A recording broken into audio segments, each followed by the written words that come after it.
qué lindo suena esto, ¿eh? La guitarra de nuestro compatriota Álvaro Pierri. No oigo nada. Tú no tenés que escucharlo, escucha a la gente. Tú no porque no te auriculares, entonces no escuchas por eso. Y para que si tú no estás invitada aquí para escuchar música, sino para charlar de la experiencia que venís del Líbano. Sí. Y en torno a eso, permítanme, quien decía no escucho nada, es alguien que vio mucho y seguramente escuchó mucho porque estuvo un mes en los campos de refugiados en el Líbano. La bienvenida a la psicóloga Ana María Araujo. Bueno, muchas gracias. Yo quisiera, Alberto, comenzar... Con un poema, me decías. ¿Por qué? A ver, mirá qué lindo. Porque Mahmoud Darwish es un poeta como emblemático de la lucha de Palestina. Sí. Murió, pero estuvo en 1982, con todo el ataque del ejército israelí y de las fuerzas de extrema derecha, las falanges libanesas, atacando, ¿verdad?, el Líbano y Palestina, y estuvo en el sitio de Ramallah, la capital de Palestina.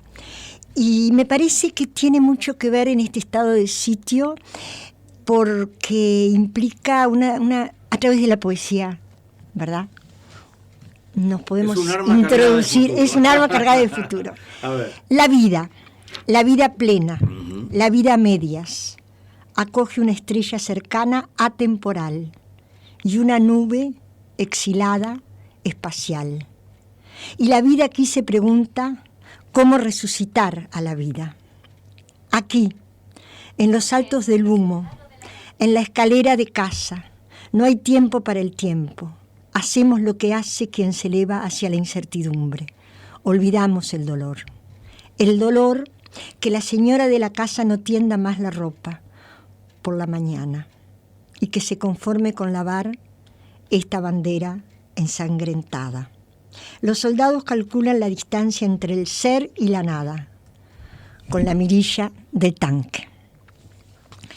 Mira, nosotros estuvimos un mes, como tú decías, en los campos de refugiados palestinos en una misión Solidaridad Uruguay-Palestina, porque creemos, estaba pensando en Frantz Fanon, Los condenados de la tierra, creemos que hay pueblos que realmente parecería que son los condenados de la tierra. Y los palestinos tienen una capacidad de resistencia y de solidaridad increíble, y yo no quisiera para nada, Alberto, presentarlos como víctimas, porque son resistentes, son resilientes de todo ese sufrimiento y esa migración, la Nakba, ¿no? Cuando se crea el Estado de Israel y los palestinos que estaban viviendo en tierra palestina exilian, se van. Hoy hay 6 millones de palestinos en el exilio y 500.000 palestinos en los campos de refugiados en el Líbano. Hace 70 años, 71 años, la resolución de Naciones Unidas, la resolución 194 del 11 de diciembre de 1948, habla justamente del derecho al retorno de los palestinos y habla justamente de la creación del Estado de Israel y la creación de otro Estado que sería el Estado palestino, hecho que nunca se cumplió. Recién en 2012 Naciones Unidas acepta a Palestina como Estado observador.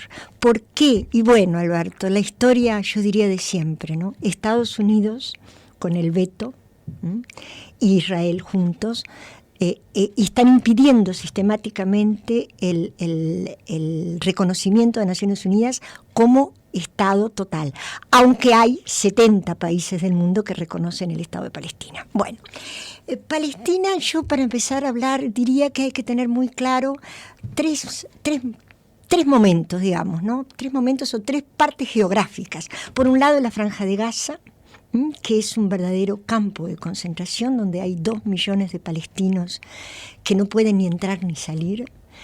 Prácticamente ya hace casi un año que es muy difícil para los extranjeros entrar.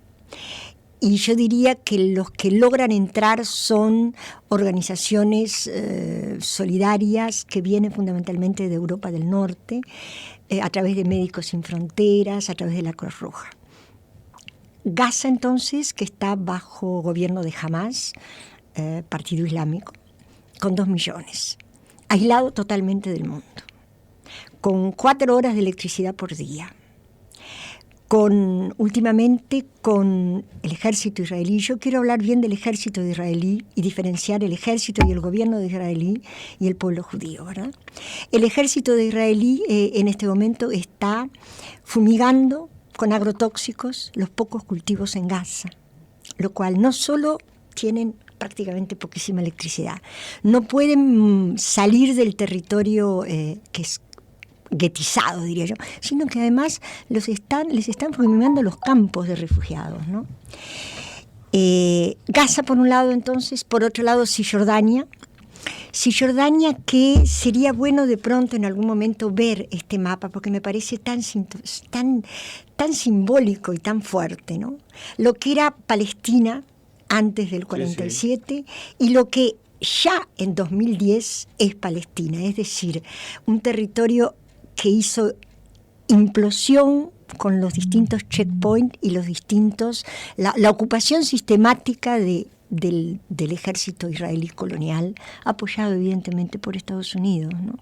Y en este gobierno justamente bajo Netanyahu, que yo diría que se está agudizando cada vez más la situación de los palestinos en Cisjordania, en ciudades absolutamente sitiadas con checkpoint, ¿no? Donde el ejército israelí impide el libre acceso de las ciudades a los palestinos que viven en torno a esas ciudades.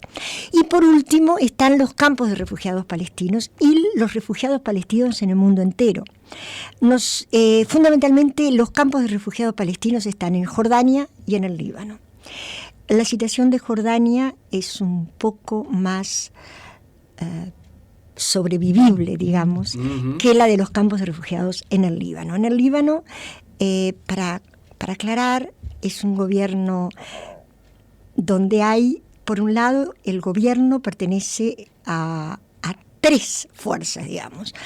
El presidente, que es maronita, católico maronita, el primer ministro, que es chiita, que es sunita, islámico sunita, y el representante del parlamento, que es chiita y que pertenece dentro de este movimiento a Hezbollah.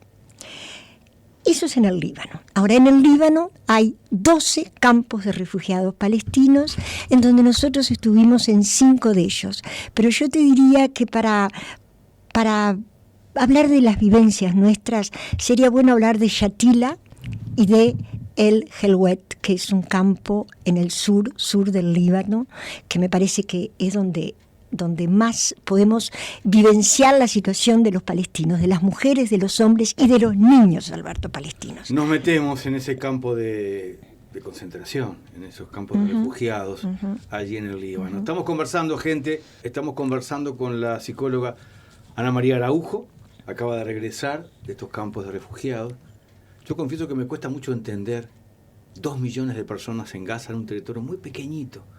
Me cuesta mucho entender 500.000 palestinos en el Líbano. Refugiados en el Líbano. En varios campos, en los dos. Pero total, sí. Me cuesta mucho entender cuando me contaron que habían 3 millones de sirios en el Líbano también, en campos de refugiados. ¿Cómo es ese mundo tan distinto, tan disímil al que, por ejemplo, nos rodea esta mañana aquí en Uruguay? ¿Cómo te sentiste ahí adentro? Llegamos en el medio del foro de Bahrein, donde la administración Trump, propone un acuerdo económico a Palestina con una bonificación enorme económica para que desistan de seguir luchando por el retorno a la tierra palestina y por la creación del Estado, el reconocimiento, ¿verdad?, al Estado palestino.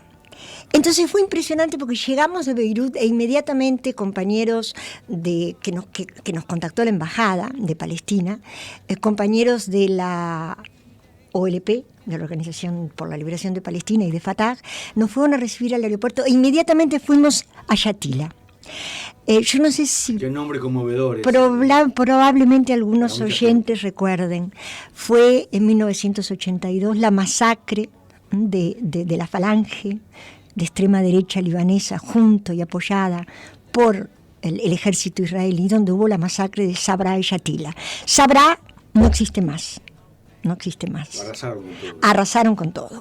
Shatila sí, y Shatila sigue existiendo, luchando, recordando. Acá hay un tema que a mí me movió mucho por ser uruguaya y por haber sido exilada y por ser uruguaya, que es el recuerdo y luchar contra el olvido. La memoria, ¿no? Uh-huh. En Shatila estuvimos justamente en este momento donde la administración Trump propone este acuerdo económico, entre comillas. Entonces es impresionante las fotos que tenemos sobre los carteles en árabe, algunos pocos en inglés. Palestina no se vende. Y los discursos en árabe. Nosotros, por suerte, estábamos con compañeros palestinos que habían estado en Cuba, habían sido formados en Cuba, médicos, odontólogos, y nos iban traduciendo, ¿no? Lo que decían estos militantes palestinos con respecto a Palestina no se vende y vamos a seguir construyendo la esperanza. A mí esa frase me mueve mucho, porque no es tener la esperanza como algo idílico y utópico, sino construir la esperanza, ¿no?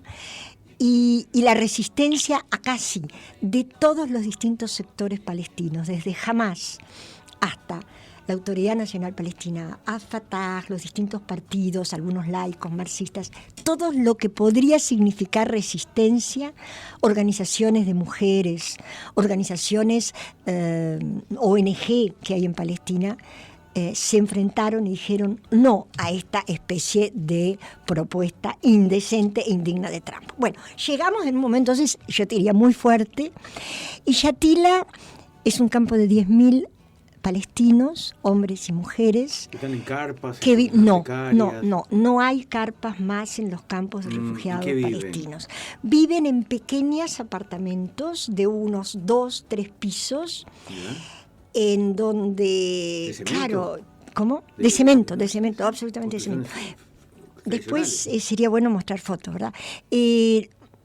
Con callecitas chiquitas, como laberintos. Uh-huh. Realmente, cuando uno ha estado en los souk, en los mercados árabes, es un poco como un mercado árabe, donde, te cuento, en Shatila hay 10.000 palestinos. En el Jewel, donde estuvimos prácticamente todo el tiempo, que es un campo de refugiados al lado de Saïda, o Sidón en francés, hay 65.000 refugiados en 1,5 kilómetros cuadrado, Alberto. Es decir, es impresionante porque claro, tienen muchos hijos, entonces viven en apartamentos, pero de pronto en apartamentos, yo estuve en varios, viven en apartamentos chiquitos donde hay 2 habitaciones. ¿Y un promedio de hijos de cuánto? Y un promedio de hijos de 5, 6, 7. Depende, porque, por ejemplo, yo hice historias de vida con mujeres palestinas, ¿no? Y algunas mujeres, evidentemente los niños son el futuro de Palestina, y te lo dicen. La 4ª generación, la 3ª generación.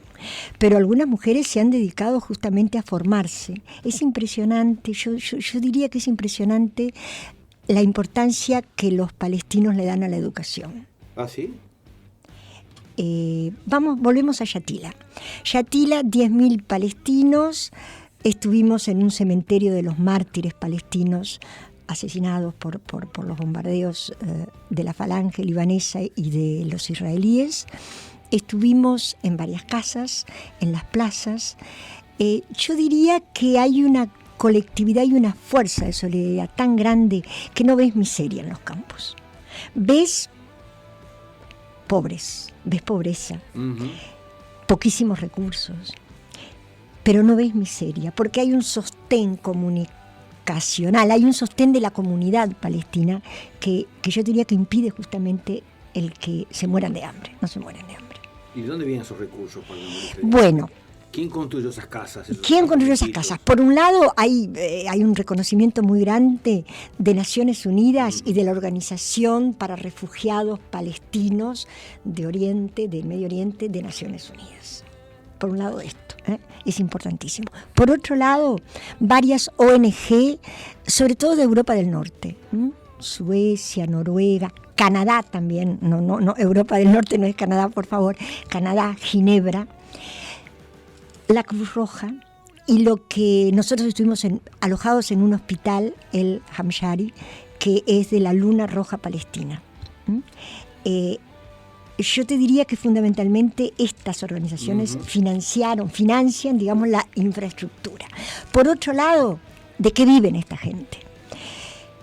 Hay 72 trabajos, empleos prohibidos, profesiones, entre los cuales arquitectos, ingenieros, prohibidos para los palestinos en el Líbano. Es decir, los palestinos formados, y tratan de formarse muchísimo, en Cuba, en distintos lugares de Europa, en lo que fue la Unión Soviética.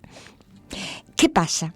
No pueden trabajar en sus profesiones y pueden trabajar fundamentalmente fuera de los campos, en el Líbano ya, en Shatila, por ejemplo, cerca de Beirut, en el Helwet, cerca de Sidón, como comerciantes, vendiendo artesanías, comida que hacen las mujeres palestinas en los campos, como taxistas, y ahora les voy a contar una anécdota, y como médicos y odontólogos, todo lo que tiene que ver con la salud, dentro de aquellos 5 hospitales que hay en el Líbano de la Luna Roja Palestina. Hay un desempleo en general, yo las cifras, viste, que cambian permanentemente, pero yo diría entre 42 y 45% de desempleos de los hombres palestinos en los campos. Y son las mujeres las que sostienen la familia, pero las que sostienen la economía. Por ejemplo, ya no en Shatila, esta es una experiencia en el Helwet, donde estuvimos muchísimo, todo el tiempo. Por ejemplo, no tienen tierra. Fíjate que en este último campo que estamos hablando, habíamos dicho 65.000 palestinos y palestinas en 1,5 kilómetros cuadrado. No tienen tierra.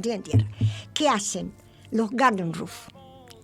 Llevan tierra a los techos y construyen huertas. Y bueno, y cultivan tomates, cultivan pepinos, cultivan menta, cultivan sobrevivencia. En uno de estos campos, una de las responsables de comercializar y estar al frente de estos garden roof era una mujer. Era una mujer además genial, Samira, que estaba divorciada, pero llevaba el hijab, el pañuelo. Entonces yo le pregunté, occidental, ¿verdad? Le pregunté, ¿y tu marido te exige? Entonces me mira así como con una sonrisa muy dulce y me dice, no, dice, yo soy divorciada, mi marido está en Beirut. Le digo, ¿y por qué usas el pañuelo? Que soy una mujer libre, además, digo, se había formado en economía. Bueno, me dice, para mostrar mi identidad palestina. Es decir, te mueven los prejuicios, ¿sabes? Te mueven esa islamofobia que se acentúa de ver a la mujer con el pañuelo. No estoy hablando del burka, que no existe en Palestina. ¿No? No. Nadie usa. No, la mujer palestina anda o con el pañuelo o sin manga, claro. Digo. Antes que, porque se nos va el tiempo. Se nos va el tiempo, es terrible. No te terrible. quedó una anécdota de un taxista que de un taxista que te muestra la solidaridad. Yo diría que antes de hablar del taxista y de las cortinas, porque son 2 anécdotas fantásticas, es decir, dentro de miles, ¿no? Me gustaría sí decir que para mí lo fundamental que yo pude transmitir es la demanda del pueblo palestino a la solidaridad y a la difusión de lo que están viviendo. Por favor, difundan, por favor, hablen. Hay una imposibilidad de expresarnos a través de los grandes medios de comunicación. Por favor, digan lo que estamos viviendo y que estamos resistiendo. Que no somos víctimas, que estamos resistiendo y que vamos a volver al territorio nuestro. Eso por un lado. Por otro lado, la educación. La importancia que le dan a la educación, Alberto, es impresionante. Todas las mujeres y los hombres con los cuales hablamos, algunos hombres de alto mando dentro de las organizaciones de Fatah, apuntan a formar a los niños y a los adolescentes palestinos, porque saben que la educación es la forma que tienen ellos de resistir y de, una vez volviendo al territorio, construir una verdadera nación. Y por otro lado, la educación y la memoria y la identidad. Nos decía un teniente coronel de Fatah, que estuvo en las distintas guerras, ¿verdad?, de resistencia, nos decía: las raíces son la dignidad de un pueblo, y nosotros vamos a seguir luchando por las raíces y vamos a seguir luchando por el retorno. Quedó claro ese punto de vista. Ahora, pero las dos anécdotas, no te vas a contarlas. Dale. Era una, ahora me metí otra más, a ver. No, porque la solidaridad es impresionante entre ellos. Taxista. 4 de nosotros, que estábamos juntos siempre, todos tiempo juntos, sí, nos vamos a la embajada de Uruguay en el Líbano. Bien. Que queda lejos de Beirut. Queda en Beirut, pero en un como Carrasco o más. Sí. $30, un taxi, $30. Bueno, para nosotros era mucho, pero entre 4 está bien. Pero para un palestino, $30 es dinero, ¿sí? Bueno, yo llevaba una pulserita palestina que me habían regalado las mujeres de los campos de refugiados de un centro de artesanía hermosísimo. Esto también, el pañuelo. Y empecé a hablar con él. Me había tocado estar adelante, en inglés en general, ¿eh? Bueno, evidentemente árabe no, en inglés. Y en francés con la alta burguesía libanesa, es otra historia. Entonces con este señor palestino que hablaba inglés, vio la pulserita que tenía y me dice: Palestina, sí, le digo, estamos en una misión de solidaridad, nosotros somos uruguayos. América Latina realmente nos aman, ¿no? Sabían de Bolsonaro, digo, la gente más política. Los palestinos muy politizados, ¿no? Porque claro, están en los campos y tienen todo el tiempo información. Bueno, entonces este taxista me dice: bueno, hablamos todo el trayecto, llegamos, junto los $30, le vamos a dar los $30 al taxista. De ninguna manera, ustedes vienen a solidarizarnos con mi pueblo y yo no voy a cobrarles nada. 1, 2, esto muchas veces, Alberto. Y la otra fue, que es maravilloso. Está muy buena también, ¿eh? Es muy significativa. Hasta el taxista es muy significativo. Y la otra y cerramos con eso. Cerramos con esto. Yo estuve mucho con Women Economic Empowerment, ¿eh? Mujeres económicas, el empoderamiento de las mujeres en Palestina. Bueno, y había un centro de artesanía, entramos al centro de artesanía, había unas cortinas hermosas porque guardan la estética, ¿no? Es impresionante. Unas hermosas de color bordeaux. Y yo, me habían dicho: no digas que te gusta nada porque después te la van a ofrecer. Y yo dije: qué bellezas esas cortinas, enormes, oíme, así.